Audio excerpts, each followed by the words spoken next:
Mighty No. 9 was supposed to be the legendary game designer Keiji Inafune's return to glory as a spiritual successor to his classic NES Mega Man series. However, things didn't exactly turn out that way. It was all about a group of 9 robots called the Mighties who, one day, all got infected by a computer virus. All that is, except one of them, Mighty No. 9, aka Beck. While the other 8 robots ran off across the length of America, capturing buildings and trying to infect all other robots, it was up to Beck, as well as another robot called Cool, get it, Beck and Cool, to save the world by curing the Mighties and finding out the cause of the killer virus. Beck's primary fighting style was to injure the enemy and then dash into them to absorb them and finish them off. The shorter the time between injuring them and dashing them, the higher percentage of points the player would receive, with combos stacking up when 100% were achieved in a row. There certainly was a focus on speed in the game, and when done right, gameplay did have a certain elegance and flow to it. Except for this one level, that is, when you got to play as Cool. This one for some reason had a sort of stealth thing going on in it. Yeah, this level sucked. In many ways, Mighty No. 9 was a lot like a Mega Man game. You had the 8 robot bosses to take on in any order you wished. You had the variety of stages, each with their own theme, like the water stage, the motorway stage, the windy stage. And at the end of each level you got a boss fight, resulting in you gaining a new weapon. These weapons could then go on to help you out on the rest of the levels, as well as being highly effective against at least one other mighty boss fight. So, all very standard Mega Man stuff. And to any Mega Man 2 fans out there, this game's equivalent of the Metal Blade is definitely the Ice Beam. This thing is way too overpowered, especially considering how little energy it uses. Plus it freezes the enemy, allowing that 100% point multiplier to last for longer. This really did make any other weapon pretty obsolete.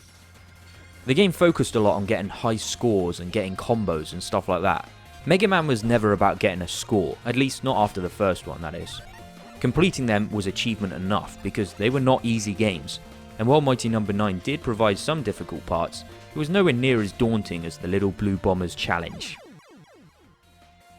Thankfully, one thing it did keep was an old school life system, where running out of lives meant going back to the start of the stage. This was particularly annoying when you ran out of lives against a boss, meaning you had to do the whole level again. But once you played for a level a few times, they didn't really cause any major problems. It was only really the platforming sections that would cause death, mainly because it was instant. Another thing that's different between this and Mega Man is working out the order in which to do the levels in.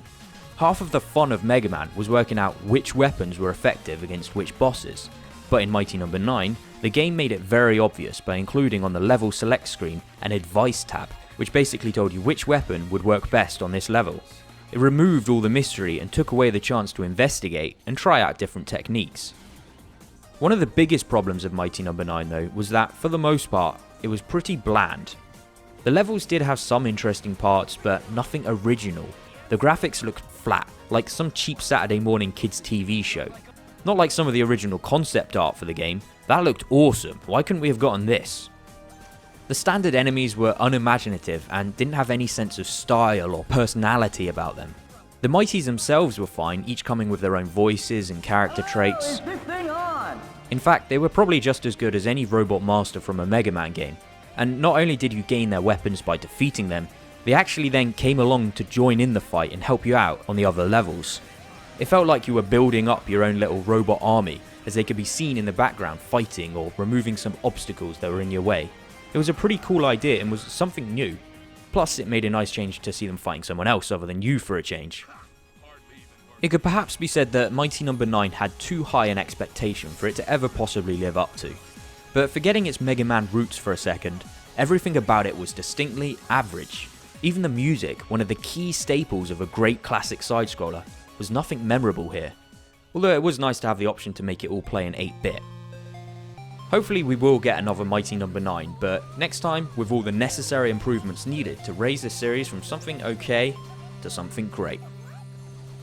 And be sure to tune in to the next exciting episode of A's Gaming Moments. Thanks for watching.